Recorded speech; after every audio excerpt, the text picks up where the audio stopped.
Alright, ladies and gentlemen, Fab's in the house, and today I'm in the house with a bunch of knives here, but mainly because I want to talk to you about how to buy and how to sell a knife online, basically. So, if you're enjoying this kind of content, don't forget to like the video and to subscribe to this channel, because that's a huge help, and it's gonna keep me going, guys. So, I just want to share you my experience in buying and selling this kind of stuff online, because I'm also selling, because I like to review knives, and therefore I have to buy and then I have to sell it. So there are several places you can buy a knife. Mainly, like if you want to buy it new, there's some online stores, and you're gonna have classic experience because they are retailers. The knife is new, so you're not gonna have any issues probably during the purchase of your knife. But sometimes you want to get a deal, you want to find something that's a little bit more rare,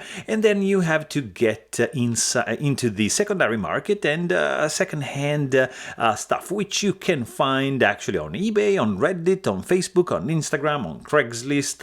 You can use several platforms, several social media to hunt down what you're looking for. So the first thing that a seller has to disclose and a buyer has to ask, I think, are the mechanical issue in a knife. Like, for example, ask, or if you're a seller, disclose if there's any blade play. So blade play can be horizontal or vertical. So you just hold the knife like that and you wiggle the blade and you see if the pivot is, of course, tightened up, if there's any play. And that's something that you want to disclose. Another one is going to be the blade centering. So check like that the blade is equally spaced between the scales, and that's going to be another thing to consider. Also, check out the lock stick. So lock stick happens when you have, for example, when you don't have a stainless steel lock face insert. For example, like in this case here, you have an insert that is on the inside. So you just check it like that, you check the lock, and you're gonna see that there's no lock stick going on. In this case, you see there's no lock face insert, you check, and there's nothing going on. If the lock sticks to the tang of the blade, you have to disclose that, because that might be an issue. Also, something else you can check out might be the lock rock. And you can notice here, because the blade is just gonna have some movement, and you might even hear that. Another thing to consider asking or disclosing is the lockup percentage. So you always want to know how much life you have into the knife, and then it's pretty simple. You just take a picture like this position and you show the percentage of the lockup. Also, there's something else to disclose if happens, like, which is the lock slip. So basically, you just apply a little bit of pressure downwards like that in this direction. If the lock fails, that's something you need to disclose, because it might be a big deal. Actually, it is a big deal. If the lock fails, it's not gonna be a good one. Then you can have some detent play. For example, like you just hold the knife in the closed position, you just wiggle a little bit, you just push and pull gently the blade, and you see if there's any wiggle, and that's going to be some detent play. So it means that the ball is too big, or the hole is too big. So there's some mechanical issues going on. Another one you can check and ask or disclose if you're selling is if there's any noise when shaken, and that's going to be an indication that there's some missing parts, some unscrewed screws. So just make sure that there's nothing going on. Another thing that might happen is that, for example, in Shirogorov, you have loose ball bearings, and you might happen that when you disassemble the knife, you lose one bearing, and so just disclose that. And if you're buying one, just ask that. So that's going to be pretty straightforward. Communication is fundamental during an online transaction. Also, there are some other issues that are more aesthetical and that needs to be disclosed, or if you're buying, you need to ask for them. For example, just ask for any scratches. And scratches can be different, They can be big, they can be faint, they can be deep, they can be many kinds. So just ask for scratches, dents, dings, any discoloration. If there's any rust spots, check, the blade. If there's, how's the edge? Ask questions if you're buying. And if you're a seller, just be verbose, be descriptive in what you're selling to avoid any miscommunication and any unhappiness at the end of the deal. Also, you can ask about the box and see how's the condition of the box, and if you're a nerd like me, I like to have all the goodies that are coming with a knife. So certificate of authenticity. You have to ask what's included in the sale, and if you are selling, just make sure you take a picture with everything that's included. So cloth, paper, extra hardware, stickers, if there's any lube, any tools, because some companies, like for example Custom Knife Factory, the first one that comes to my mind, they ship the knives with extra hardware, and that's a fantastic thing. So just ask if those things are coming with the knife. So that's if the knife is a complete set, it's gonna be a little bit more value.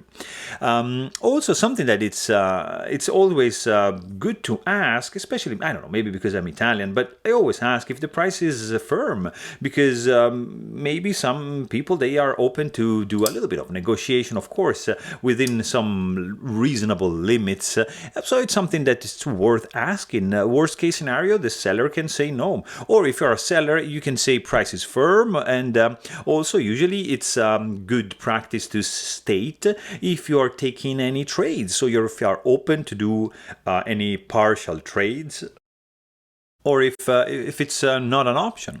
Another thing that needs to be clarified is like the shipping method. So always make sure you clarify how the knife is going to be shipped. If it's going to be with a courier, if it's going to be with USPS or Canada Post, depending on the country you're from, and also always get clear how the declared value is going to be. If there's going to be insurance, if there's going to be tracking, how long is the estimate shipping date. So just clarify those things regarding the shipping, because these are going to avoid again unhappiness at the end. Another thing to consider is the payment method, because you can use PayPal, you can use other apps, like if you're in US, there's Cash App, you got Venmo, Zelle, you can do e-transfer in Canada, which is a fantastic thing, or you can even use like cryptocurrency. Why not? That's something that I'm gonna start accepting, because of it's just fantastic. It's a great idea, I think. So that's another thing you gotta clarify with the seller or with the buyer, depending who you're gonna be, just before sending the payment. Also, there's some homework, let's say, you have to do beforehand, because you might find some nice listing on Facebook, and then do your diligence, do your work, like check out the seller, ask if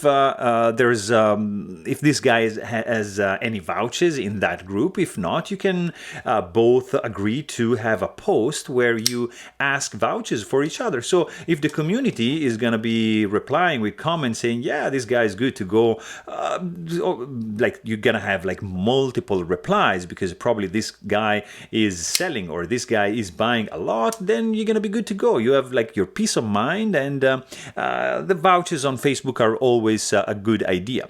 Also, check out how long this person has joined the group, and maybe you can also check his or her previous posts. So you're gonna have an idea of the knives that this guy is using, selling, handling, or whatever. Like for example, you can also find some stuff on Craigslist. it's a little bit tricky. You need to meet the person. Like you have to set like a safe place, probably like a public one, and then you have maybe to check other listings from the same seller and check how long this listing is being active. So these are going to be all indications on the reliability of the seller if you are buying.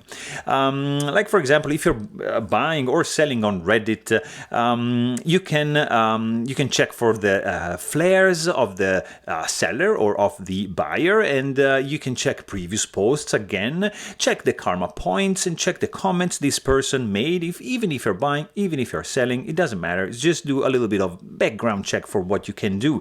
For example, like you can also find some interesting knives on Instagram. Just make sure that's a legit page with some enough followers. You know, check if there's like a corresponding Facebook page, if there's a website, if this guy has previous sales post, and just be aware of scammers, because they are around, so they are trying to get you. I even had a funny experience on Instagram. Somebody wanted to sell me a knife, and it was like ridiculous. He sent me my picture.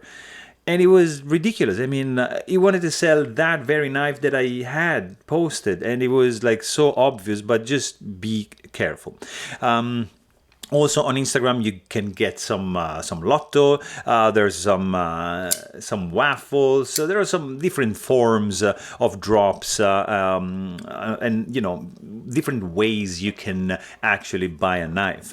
One thing I wanna underline and stress: if you're selling a knife and you're accepting PayPal, and if the buyer, is willing to send only goods and services in PayPal, just a little tip here: just ship only to the verified address, because that's a classic scam. So they ask you to ship to a different location, and boom, you have shipped the knife to this person, which is gonna open a claim on PayPal, which is gonna check the tracking you provided, and it's gonna see that you shipped to a different location, and then you know, you are gonna be out of luck, and this guy is gonna get your money as well. So you're gonna be losing money and the item. So just make sure you don't do that.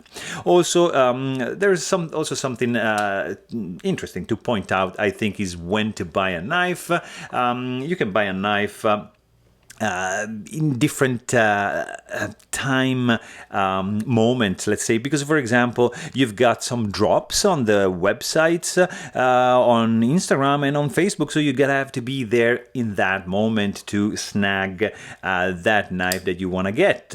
Also, there's some lotto happening on websites, on Facebook and Instagram as well. There's some auctions, of course, on eBay, on Instagram too, and also on some websites. Facebook and Reddit, they are hosting waffles, and you have to know how it works, but just basically it's like just you buy a spot, and it's kind of like gambling, but it's another form of buying a knife where time is going to be sensitive, because they happen in just a very, very short amount of time. Also, there might be other platforms, other social media, like for example Discord. I don't know if you can buy a knife on there, because on Discord, because I'm not there, so I don't really know. Just let me know down in the comments if you have any other suggestion, and if you have any other tips for people interested in buying or selling knives online. So there you have it. Hope you guys enjoyed this video. Please don't forget to subscribe, and thanks for watching. Stay tuned.